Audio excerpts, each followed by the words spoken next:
My fearful avoidant ex keeps sending mixed signals after I lied about redownloading Hinge for promo. She cried when I admitted I was wrong, yet now she says, this relationship is a mistake. Can I fix the connection or am I just fooling myself? I am posting again, I apologize, but I became nervous and deleted my post. As the title indicates, I am seeking advice on how I can bring my ex back into my life. For context, she is extremely fearful avoidant, and our relationship has been somewhat tumultuous. While I receive good advice from friends and mutual acquaintances, I am interested in hearing differing opinions and am very open to brutal and honest truths. To begin, we met on the dating application Hinge in December, and I was in a phase where I was not intentionally giving as much attention to her as she was to me, primarily because I was very focused on advancing my nightlife career, consider DJing and promoting. My attention and sense of achievement were closely linked to that, especially since I had moved to my current city to start fresh and pursue this career. From the very beginning, she was quite different from many people I interact with in that environment. She was genuinely interested in me and wanted to spend time together. Although I was mentally preoccupied, I still made an effort to see her at least once a week, and everything was going well until an error I made became a stumbling block for her. After a particularly unsuccessful event I had been hired to work at, I found myself on the receiving end of criticism from a few patrons and the managers for not bringing in more attendees, which hit me hard. Unfortunately, I fell back into an old habit of redownloading Hinge as a promotional tool, a strategy she knew I employed, and she later stated that she wasn't worried about cheating on my part. However, shortly within a 2 to 3 hour period, I deleted the app after realizing that it was not my fault and that it wasn't my responsibility to bring in attendees. Moreover, it did not make me as happy as she did. She noticed my follower count increase, particularly with female accounts, and understood that they stemmed from Hinge for promotion. She did not know how to address it because her avoidant personality prevents her from engaging in anything that might lead to conflict or arguments. Eventually, she noticed an email associated with my account and inquired about it. Instead of being truthful, I lied because I already recognized that what I had done was foolish. By this time, I had started to develop genuine feelings for her, and I wanted to do anything I could to avoid losing her. Although I understood I had made a mistake I would not repeat, I wished to spare her from overthinking it or feeling hurt. I would have preferred to take it to my grave. To avoid conflict, she pretended to buy into the lie since she truly liked me. However, as the week progressed, it weighed heavily on her mind, and she attempted to initiate a breakup. We talked it out, but I held firm to the lie, even encouraging her to check my phone to confirm I did not have Hinge, which I did not. I even downloaded the app and tried to log in with my number to show her that it had been deleted. This offered her some temporary reassurance, and we reconciled, deciding to remain together, but at that point, our relationship was still quite new and not very intimate. Over the subsequent weeks, our relationship improved as we spent more time together studying in the library. We attend the same university and I am a late student. Despite my weekends being tied to my line of work, I gradually became less satisfied with my role as a DJ and realized that my success at an event had little to do with me. My worth was not dictated by how a few strangers viewed me as long as I performed my job well, which was to play good music and nothing more. While attending an end-of-year staff party at the university's venue, she was out of town visiting family and texted me, expressing her concern that our relationship might not work out. I asked her why she felt that way but did not receive a response, so I told her I respected her decision, as I understood that dating someone in the nightlife industry could be challenging. We went no contact for a day or two. I too have avoidant tendencies and have always respected people's decisions in relationships. However, I later saw her in public and we made eye contact. Later that night, we had a FaceTime conversation where she opened up about her true feelings. She told me she knew I had been dishonest, and it was tearing her apart because she loved me and felt uncertain about what to do, prompting her instinct to run away. This revelation changed everything for me, as I had never witnessed someone cry over me, let alone value me so deeply as to evoke such strong emotions. I fell for her hard. I confessed that I had lied and that I intended to come clean about it but felt scared because I did not want to lose her. She told me she believed I had no intention of cheating, but it was my dishonesty that had caused her pain. I acknowledged that I understood it was a mistake, but the longer I delayed coming forward, the harder it became.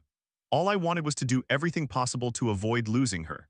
She told me she still wanted to be with me, and I echoed the sentiment. We agreed to start anew, now that our feelings were clear and in the open, and we recognized that it would require a lot of effort based on truth and honesty. When we met that night, it felt incredible to hold her again, and I immediately underwent a personality shift.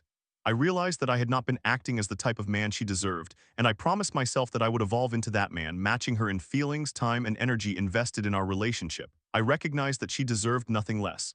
It was then that I asked her to be my girlfriend, and to say she was overjoyed would be an understatement. Everything was going wonderfully.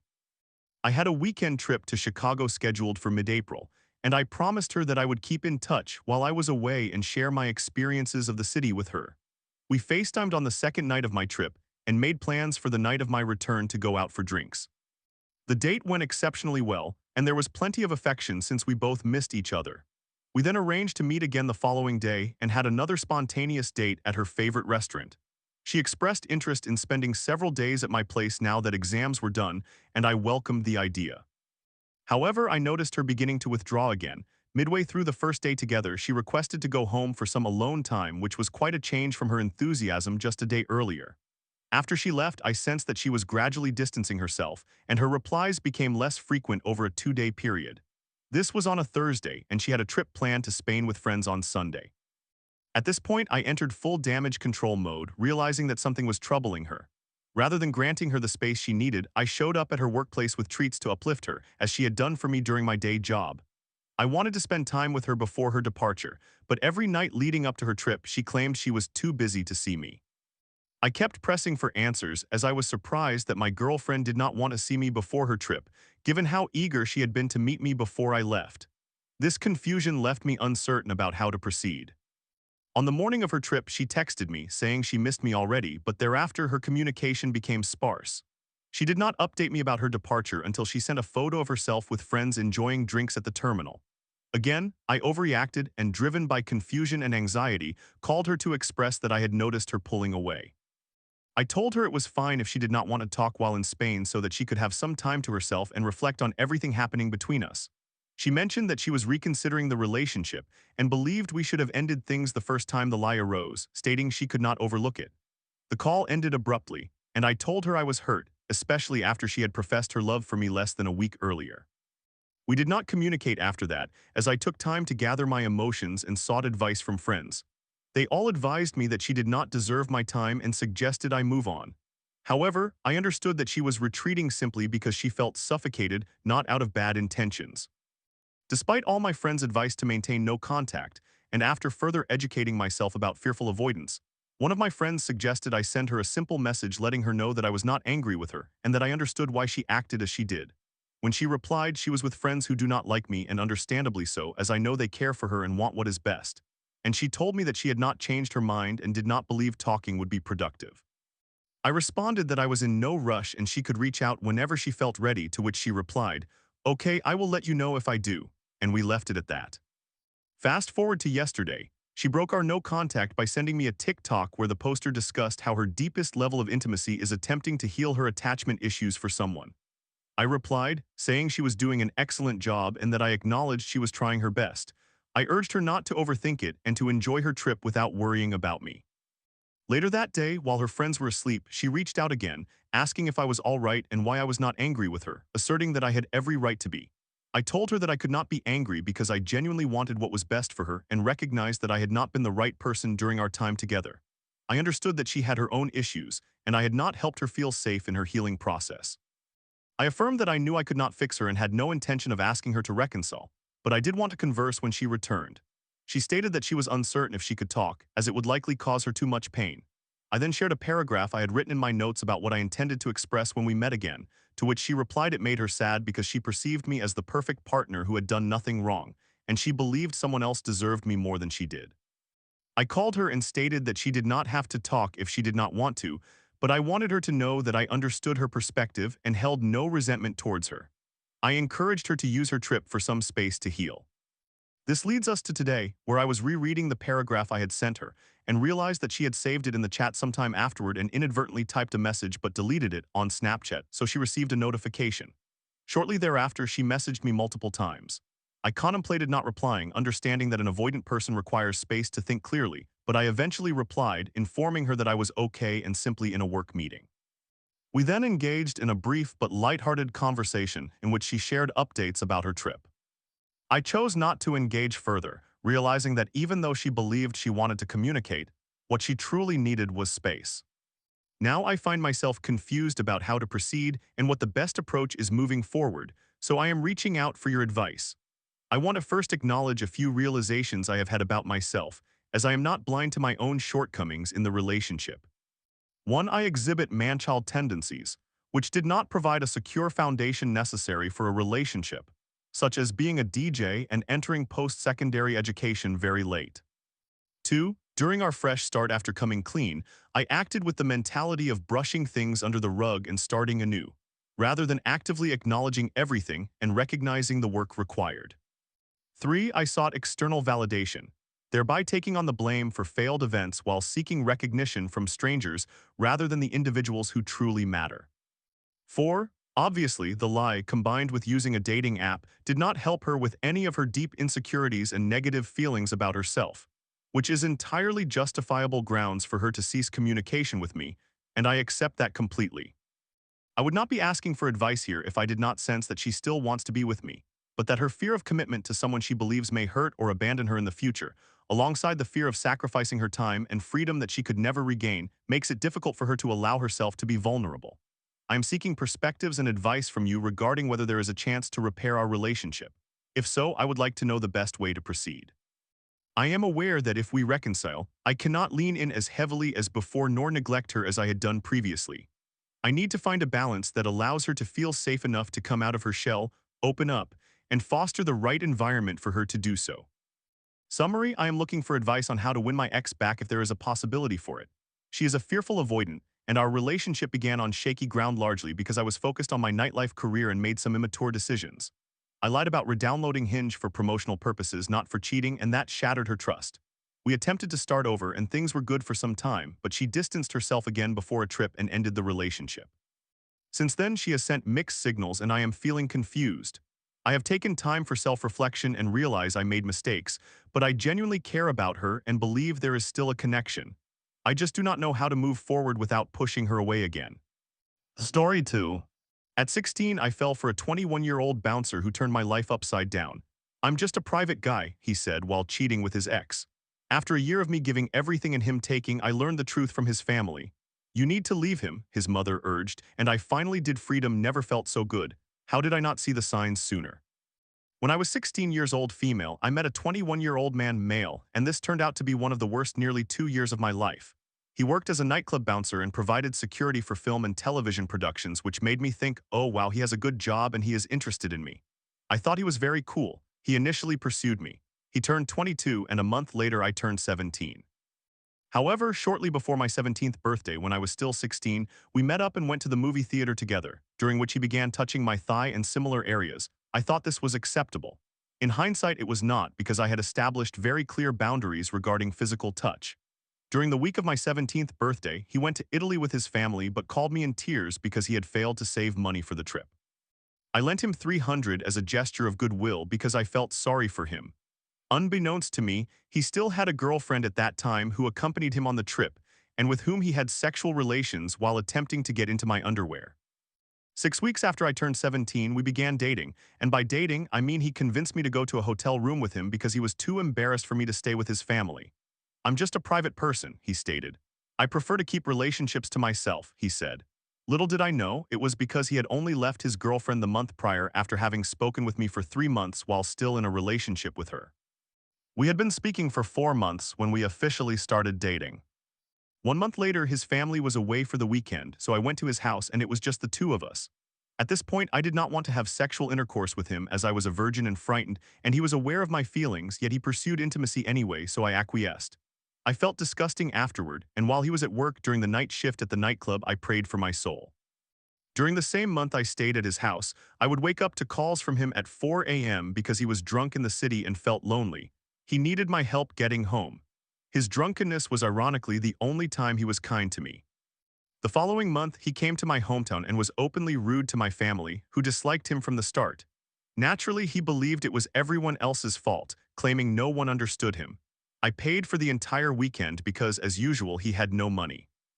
He quit his job in security and began working only 16 to 20 hours building pedal bikes for minimum wage, then complained he had no money and no future prospects, yet refused to take any steps to improve himself, such as obtaining better qualifications. Nonetheless, I felt sorry for him because I bought into his stories about having an absentee father, being bullied in school as a child and teenager, and the fact that he had no friends, etc.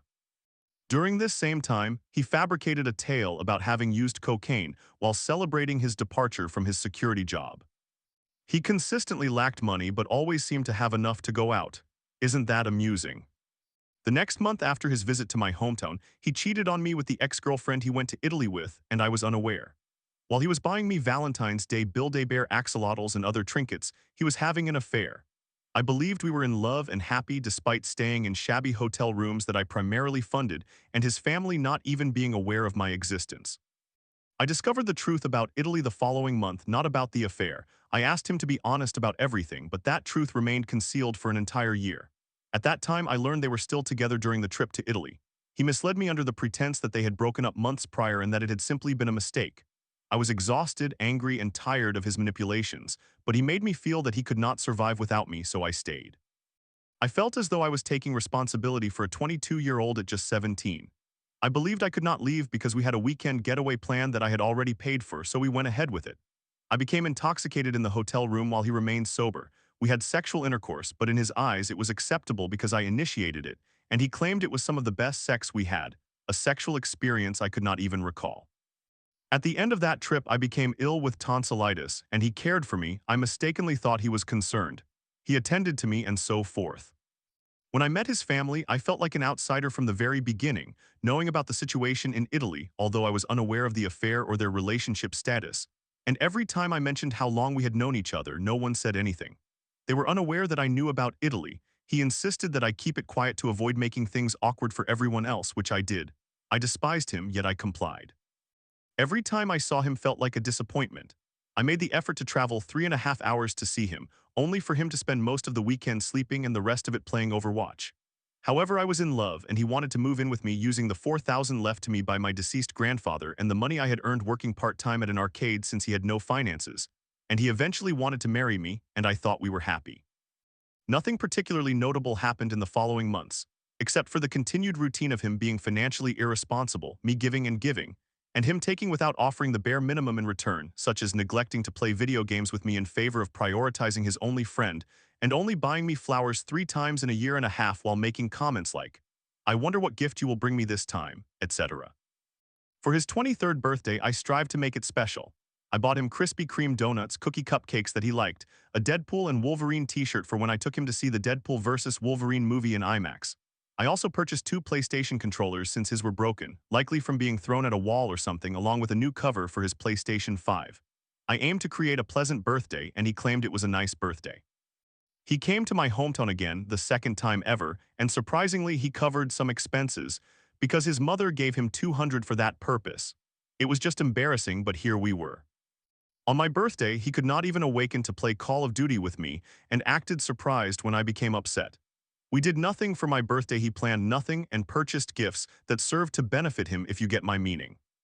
For Christmas, he did not make much of an effort. As usual, it was me who organized everything. I acquired tickets for us to see Slipknot. By the new year, I began to mentally disengage, and then mid-February arrived. I discovered the truth about the affair, and I learned he was still involved with his ex during the Italy trip. I found this out from his younger brother's girlfriend, who is my age and knows the ex. She revealed everything.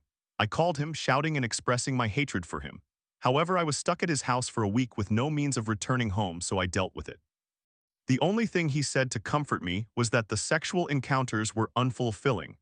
I began yelling at him in his bedroom, and he pinned me down to silence me so that no one else would hear. The next day, I broke down.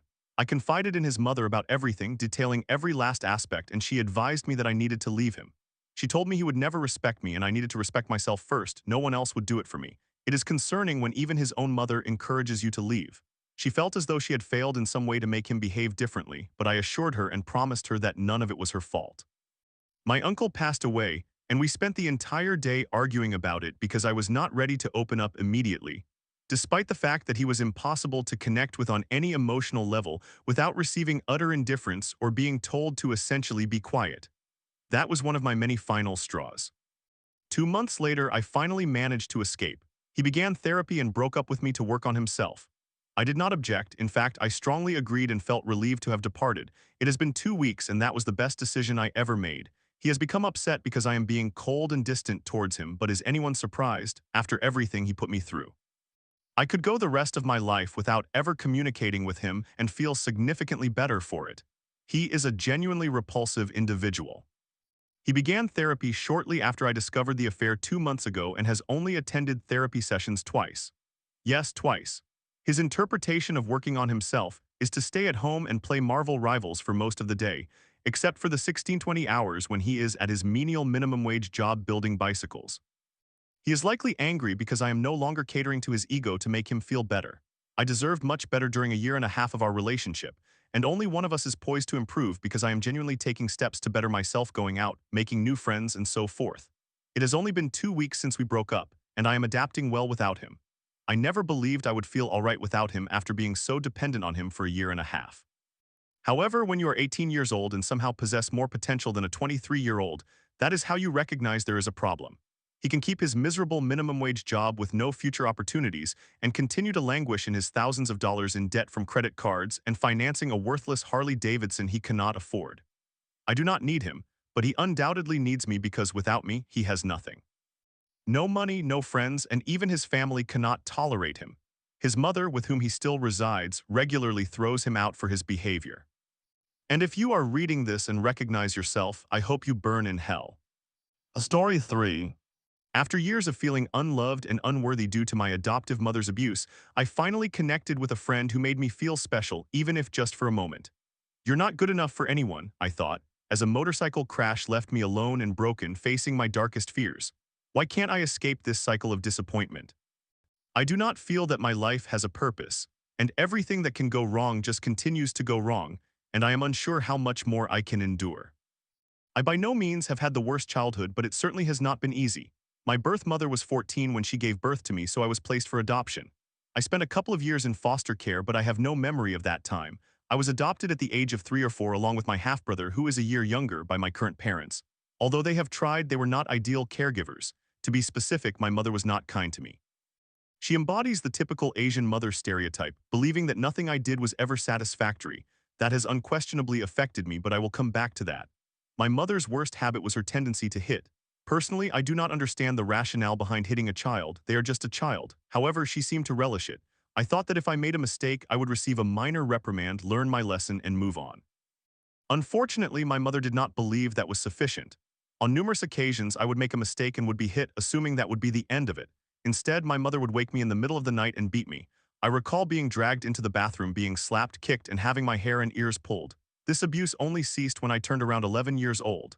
I hear some of you questioning, and your father just allowed this to happen? No, he did not. He often worked abroad, and my mother would only engage in this behavior when he was away. As a child, while being beaten, I was too terrified to inform him of her actions. I know that others have endured worse childhoods, and mine is quite mild compared to many, but I genuinely feel that it has severely affected me. I believe much of my trauma originates from the experience of being adopted, being beaten by my adoptive mother, the only physical contact I experienced as a child, and being consistently reminded that I am not good enough. I suffer from a mild phobia of touch, which I am gradually trying to overcome, making slow progress. However, it significantly hinders my ability to connect with others. I'm not ashamed to share this with strangers on the internet, but it heavily weighs on me, and I genuinely do not know what my issue is. I am a 23-year-old male living at home and still a virgin. I desire to move out and am saving for a deposit on a house, but I have taken these steps later than others and feel that it affects me since I have to remain around my mother longer than necessary. I believe my major issue is my virginity. In reality, I am not overly concerned about it, but it pains me to hear the stories my friends share, which I cannot fully comprehend. It makes me feel incredibly excluded. Another concern is that my virginity seems to influence how people perceive me. I feel that many individuals judge me for it, which likely limits an already restricted pool of potential romantic interests. So let me share everything with you. I have absolutely no self-confidence and struggle with numerous body image issues, which makes life difficult. I am overweight. You would look at me and think that is a big guy. My only saving grace is that I am 6 feet tall, so I somewhat carry it well. I am really trying to lose weight too. I wouldn't say I am ugly. My personality is undoubtedly my best attribute. I know it sounds arrogant, but it is true. I know that I am funny, and I always strive to be kind and considerate. Admittedly, I work a job with unconventional hours, which complicates social outings. As a result, I have turned to dating apps. However, as I mentioned, looks are not my strength, so they do not work well for me. I am unsure if my nervousness is the issue or if it is simply a personal preference, but the idea of a one-night stand terrifies me. I think this is partly due to the fact that people are just not attracted to me, but also because of my body image concerns. I recently reconnected with a friend after 3 years, and she visited my city for the day. For convenience, let's refer to her as Jane. I met Jane when we were much younger, and we have been very good friends. We did not communicate often, but we always enjoyed our time together. For context, she is 2 years younger than I and would be considered out of my league, even though she believes we are equal. We stopped communicating in 2022 when she started dating someone, which was slightly frustrating. We began talking again at the beginning of this year, and I realized that I may have feelings for her. We engaged in a lot of flirty texting for about 2 months before agreeing to meet up and see how things felt. I had one of the best days I have experienced in a long time. We took my dog for a long walk and then returned to my home to watch a movie before going out for dinner. We both dressed nicely for dinner, which was the first time I made an effort for anything. I purchased a new outfit because I wanted to look good for her. She complimented my appearance, which made me feel fantastic. We enjoyed a lovely dinner and went for a short drive afterward before heading home. We then changed into comfortable clothes and got into bed to watch another movie. There was cuddling and some intimacy through our clothes. She was the one placing my hand on her. At one point, she attempted to kiss me, and I cannot comprehend why, but I flinched when she leaned in. Feel free to laugh at this, as even I can. It has become a running joke among my friends because this is not the first time I have failed to respond to hints. She respected my reaction and we resumed cuddling. She was peculiar in that she bit and licked my arm, but I kissed her neck in areas like that. She eventually fell asleep, but we had not planned for her to stay over, so I had to wake her 30 minutes before her train as she had commitments the next day. I believed we both had a wonderful time, and she stated that she did as well, but a few days later she told me that she does not have feelings for me because she is still in love with her ex. That is understandable. However, why does it feel like I am not good enough for anyone? It makes me feel terrible. No matter how hard I try to step outside my comfort zone, I end up feeling hurt. It reinforces the feeling that I am simply not good enough or worthy of taking risks. Somewhat frustratingly, the next day I broke my ankle in a motorcycle accident. Thankfully, no one else was involved, but I had to undergo surgery and am unable to work or engage in activities that I enjoy. I have been limping around for over a month and am in a full cast for another month. I am not much of a socialite, but I like to think that the friends I do have are genuinely close. During this time of over a month, only 2 of my friends have come to see me, and none of the people I thought would check on me have reached out. I felt extremely lonely and unhappy about the situation, but I do not want to appear needy or beg for people to visit. I know some have said they would come to see me if they could, and while I appreciate the sentiment, they simply cannot. I am the primary driver among my friends, and my cast is on my right leg, so I cannot even drive. However, I am beginning to slowly realize that just because I would offer help to someone does not mean I should expect the same in return from others, but it still hurts deeply. I am currently in a difficult place and fear reaching out to people because I do not want to burden them. It is agonizing. I feel as though I lack purpose in life and that I have nothing to look forward to except disappointment and rejection. I used to be a police officer and cherished every moment of that role because I was able to help people and felt that, despite my general unhappiness, I was a good officer who was happy to assist others at their lowest. I am a person who is hard to anger, so I possess a lot of patience for others. However, my line manager was an absolute tyrant who made my life unbearable, so I resigned. I intend to reapply, but he has already sabotaged one of my applications with a negative reference, further adding to my feelings of defeat and lack of purpose. I am unsure if I want to end my life because I am scared deep down, and I feel that I am not entitled to those feelings. Realistically, I am only continuing to exist for my dog. I cannot explain my feelings to him, and he clearly prefers me over anyone else in the family. I do not want to disappear one day without him knowing where I have gone and that he will never see me again. In summary, I feel alone and am struggling to understand why I am even still here. I feel useless and do not truly believe I have the right to be here or even that I should exist. My troubled upbringing has led to numerous issues for me, and I am at a loss for how to move past them. I attempt to seek happiness and work through my challenges, but it is incredibly difficult. I feel defeated by life and let down by my closest friends, and I do not know what to do. Story 4. I'm turning 37, and in 11 years of marriage to my wife, I've gone from passionate nights to a passionless void, leaving me to wonder, why don't you enjoy sex with me? After a shocking post led to painful revelations, I find myself yearning for intimacy elsewhere. What now? I am turning 37 this June, and my wife turned 35 this year. We have been married for 9 years now, after 2 years of courtship, totaling 11 years together. My wife is the only woman I have ever dated, and I fell head over heels in love with her.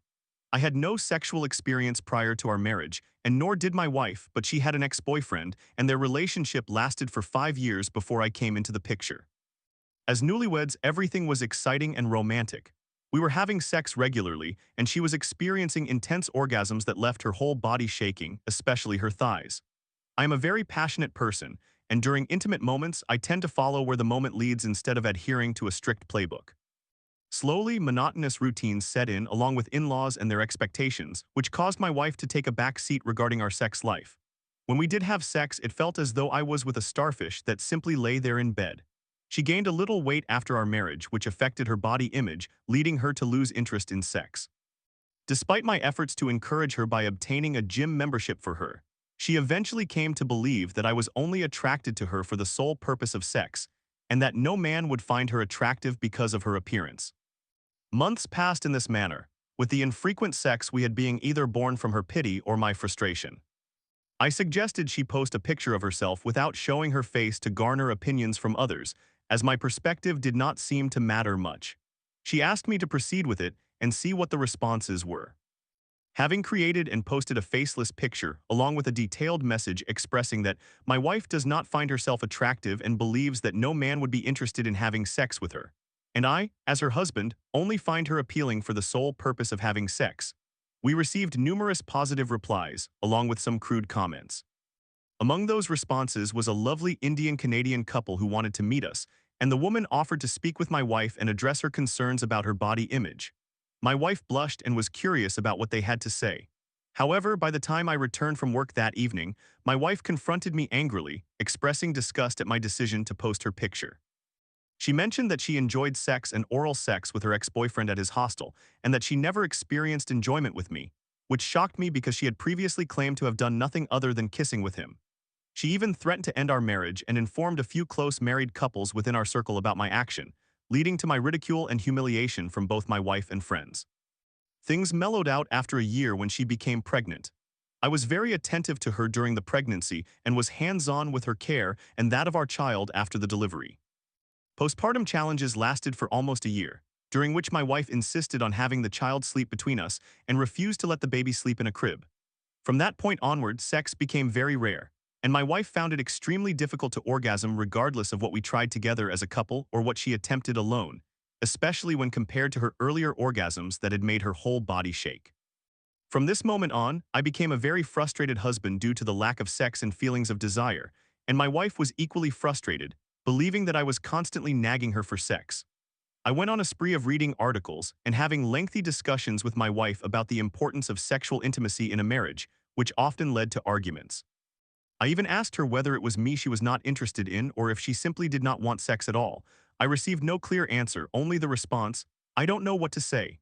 She even suggested that I engage with someone else outside our relationship and that she was fine with it.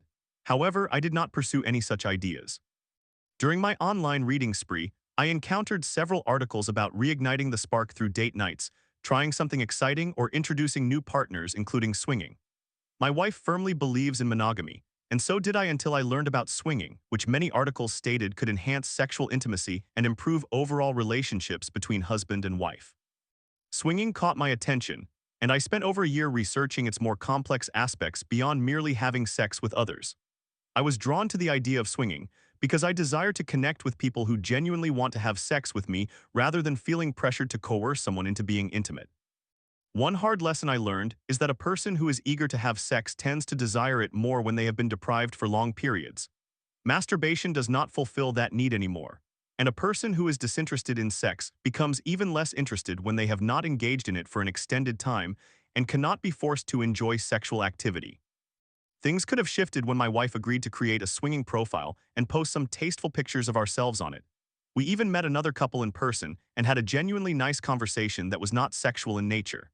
We maintained regular communication with them, and my wife cleared up many of her concerns regarding being able to see herself with another man and how one could witness their husband with another woman. However, this was short-lived, as my wife ultimately felt that the end goal would involve having sexual encounters with another person or watching her husband be intimate with another woman, and she became upset again. The idea of swinging has since been abandoned, although my wife is aware of my interest in it.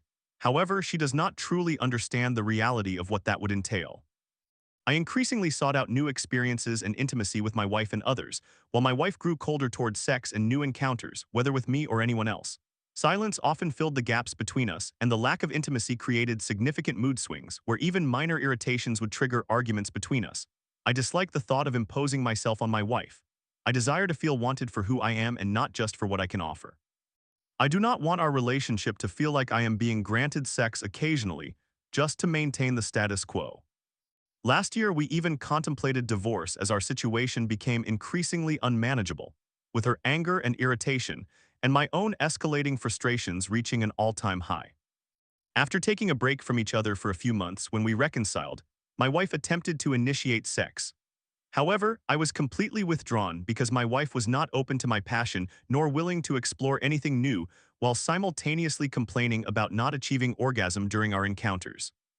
I felt pressured to perform extensive foreplay, as it was solely seen as my responsibility to arouse her and ensure she was wet, only for her to later express that she felt nothing inside her vagina once she became very wet.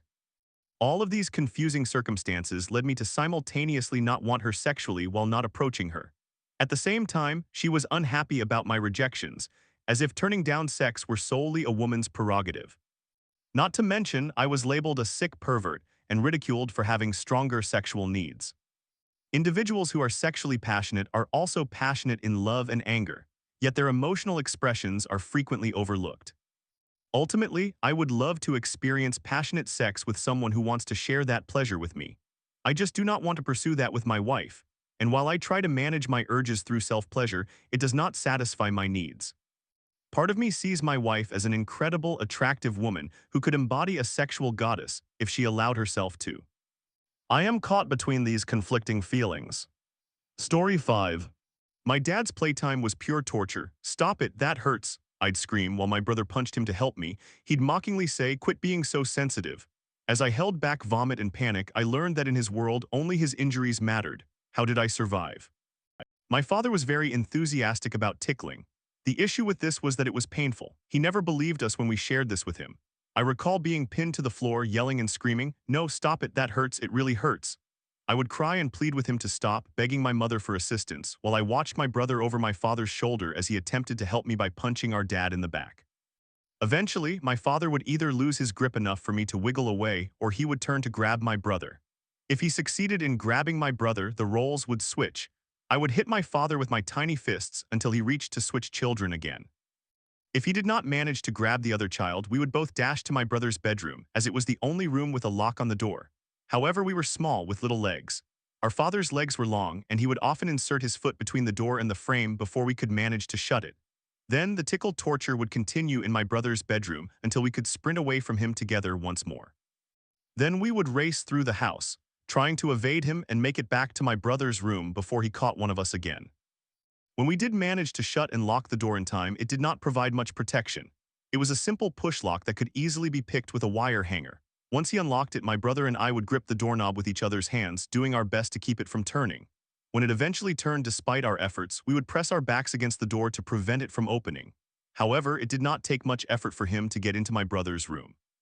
If he ever acknowledged us saying it hurt, he would mock us, using a whiny voice to say that "hoo oo you ooh ooh it's." In his regular voice, he would say, "Quit being so sensitive." I remember this tickle torture ending in one of two ways, but my mother provided a third ending that I did not recall. The first way, when we were hitting our dad, one of us would accidentally hurt him, and then it became serious. He would be angry. He would lecture us about how dangerous that was. We would be sent to our rooms as punishment. He had no idea what a relief that was. He would lament his injury all day and night, especially if we were around family or friends. He loved telling people how his silly kids nearly blinded him. One of us pushed his face away because whichever one of us was on the floor was about to be drooled on.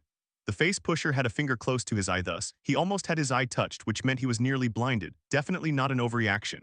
He constantly reminded us how foolish we were, how dangerous that was, and how wounded he was. The worst part about this is that we had often been bruised and were sore all over, but that did not matter. It did not stop the game. Only his one little injury counted. Only his hurt was worth stopping the game for.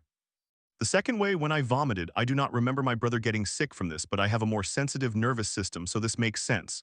When that happened, I would always be blamed, asked, "Why didn't you say anything?" I would respond. I cried in pain for 40 minutes while you had fun doing it. And now it is my responsibility to predict that I am going to vomit, right? Let's say I could predict that you sure as hell were not going to believe me. I always tried to hold my vomit in my mouth for as long as possible because the entire house had these cream and white carpets. I know, who does that? I feared getting in trouble for staining them with my vomit. I sometimes still think about the opportunities I had to throw up on my father, wishing I had taken them. The alternative ending provided by my mother. She did not always ignore me or us begging for help, but when she intervened, he became angry at her for interfering with him bonding with his children. She tried to tell him to listen to us because we were saying it hurt, but he would just get angry and then be even rougher. Eventually, she decided to ignore her crying children because she knew we would cry even harder if she tried to help us. He had other games that I am not sure if my mother was aware of, but my father certainly had his fun. The one that stands out most in my memory, aside from the dreadful tickling, was when he would trap me under a folded blanket, which was 4 layers thick, or a bean bag. They were leather, so the only air was in the gaps where it did not touch the floor. He would make sure I was all crumpled up as small as I could get under there so that I could not move. Then he would tell me to escape. When I began to panic from the hot air thickening with carbon dioxide, the darkness, and him talking about having nowhere to be, he would suddenly change his tone from lighthearted to serious. Calm down, calm down, listen to me. Then he would speak even slower. You can't see anything, can you? It must be pretty dark in there. It's probably getting pretty hot under there too, starting to get hard to breathe, huh? He claimed he was training claustrophobia out of us with that one, an anxiety neither of us had before that game. He had a similar game as well. Suppose my brother was at a friend's house. Tickling just me became boring when my brother was not there to rescue me. So when he got tired, I guess he would collapse himself on top of me.